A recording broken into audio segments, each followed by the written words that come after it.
We've just learned in a court filing that more than 4,000 federal workers were laid off today. And just to give you an idea of what that looks like, it's about 315 workers at the Department of Commerce, 466 workers at the Department of Education, 187 at the Department of Energy. That list goes on and on. A couple things to point out here.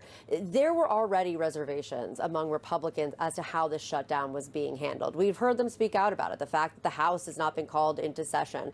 The fact that these workers' pay was being threatened. We heard President Trump saying some workers didn't deserve to get paid, and at one point saying they were going to look at the law differently, the law he signed in 2019, to say that they wouldn't have to pay those furloughed workers. But now you have a complete restructuring of the federal workforce. Of course, we know that the president has extended powers during a government shutdown, but it's really unprecedented to use them in this way to restructure the government essentially in your image. Because what we know from Russell Vought, the head of the Office of Management and Budget, and from President Trump is that they want to cut Democratic programs. They want to cut programs that don't align with President Trump. And now we're learning how many people lost their jobs just today.